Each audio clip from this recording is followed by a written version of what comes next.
Halo, assalamualaikum warahmatullahi wabarakatuh. Salam berjuang dewasa. Salam sedulur semua yang ada di Taiwan, yang ada di Indonesia, dan yang ada di mana saja. Semoga kita selalu dalam lindungan Allah Subhanahu wa Ta'ala. Pada hari ini, sebelum saya mulai bercerita, jangan lupa kita saling gotong royong bangun channel kita semua. Kita saling subscribe, like dan komen. Semoga kita menjadi orang sukses ke depannya. Amin amin ya rabbal alamin. Pada hari ini saya hanya ingin bercerita tentang pengalaman saya memulai bekerja ke Taiwan. Saya dulu bekerja ke Taiwan pertama itu 2014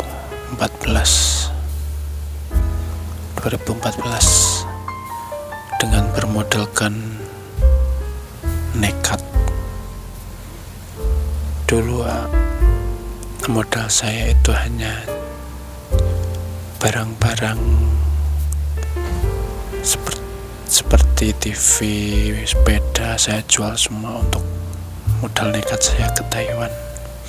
Tapi tolong jangan ditiru ya, karena ke Taiwan itu nasib-nasiban. Kalau bernasib bagus ya rezeki kita banyak, tapi kalau enggak dapat nasib bagus ya sampai sini ya kita shock. Kita lanjutkan lagi. Pada 2014 itu saya bermodalkan sekitar biaya ke Taiwan itu 35 juta. Itu belum wirawiri ke Jakarta sampai ke kota saya lagi. Itu habis sekitar ya kurang lebih 40 jutaan.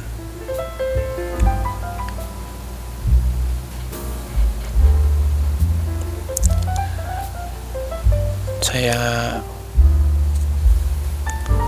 itu ambil pinjaman bank dulu itu sekitar 25 juta.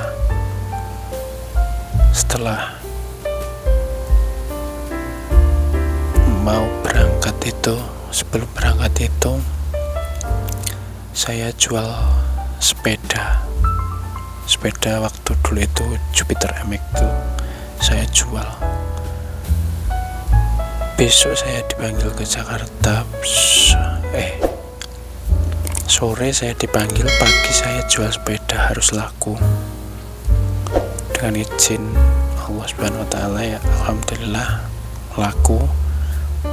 Terus lanjut ke Jakarta, nunggu 1 bulan proses itu, Teto, PAP dan lain-lain di sana. Itu CO udah turun, itu kita nunggu 1 bulan langsung kita terbang. Sebenarnya ceritanya panjang, tapi kalau saya cerita terlalu panjang nanti kurang enak. Ini banyak yang saya singkat saja, kita ringkas saja ya. Saya nunggu di PT itu selama satu bulan. Itu setelah job turun langsung nunggu Teto PAP, langsung terbang ke Taiwan.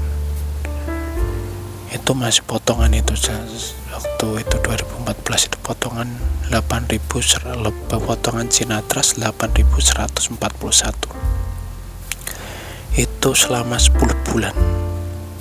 8.141 itu kalau dikurskan ya kurang lebih sekitar 4 jutaan. Kurang lebih 4 jutaan selama 10 bulan.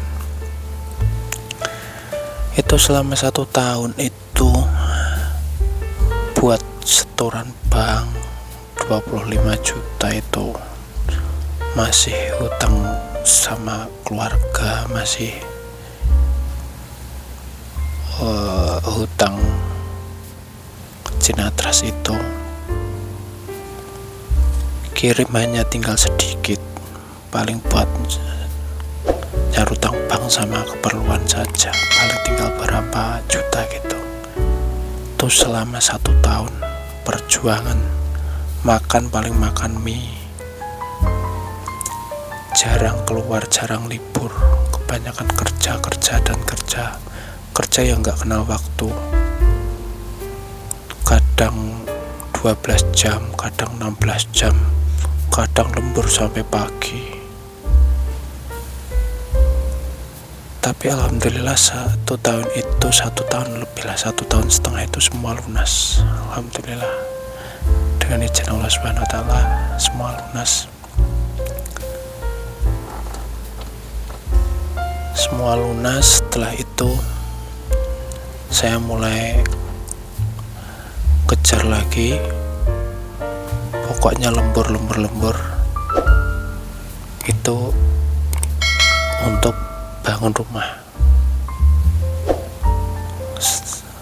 Kumpulin dulu itu, sebelum itu saya udah ngumpulin dulu seperti batu, terus pasir, terus besi. Itu saya udah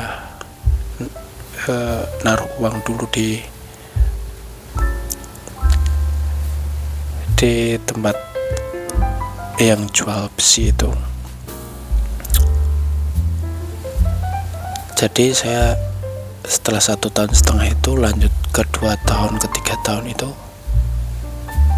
saya mulai ngumpulin untuk bangun rumah. Kenapa saya ingin bangun rumah? Dulu saya pernah, sebelum berangkat ke Taiwan itu pernah dikatain orang, ya tetangga sendirilah, ada yang bilang gini,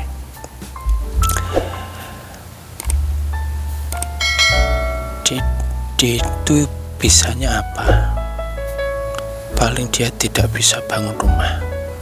Wong iki sopo ora iso bangun rumah? Jawanya seperti itu. Bahasa Indonesia, dia itu bisa apa? Bangun rumah pasti nggak bisa. Jadi karena itu saya termotivasi untuk, pertama saya harus bangun rumah untuk anak istri saya dan keluarga saya. Setelah 1,5 tahun itu lunas semua, terus 2 tahun itu saya mulai bangun rumah. Ya alhamdulillah, dari kecil-kecil, lantai 1, alhamdulillah semua nyicil lah, enggak instan, enggak semua langsung ada. Nyicil satu persatu, bata, besi, pasir, terus batu, terus plester, keramik, semua itu nyicil, enggak langsung.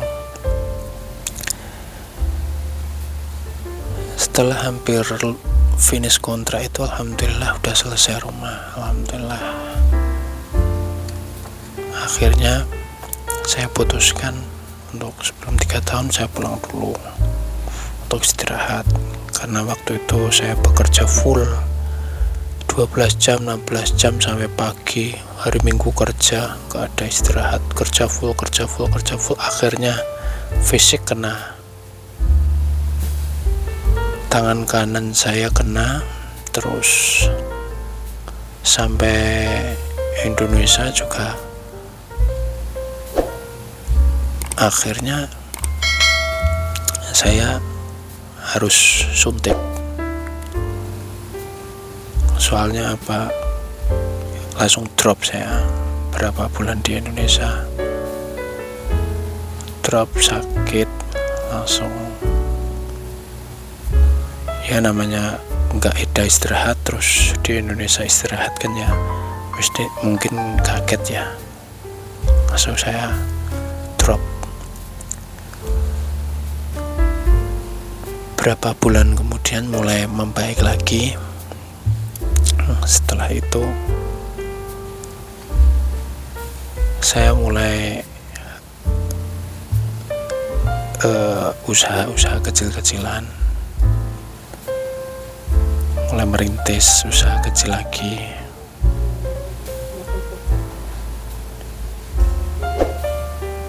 Dan akhirnya istri saya hamil, anak kedua saya.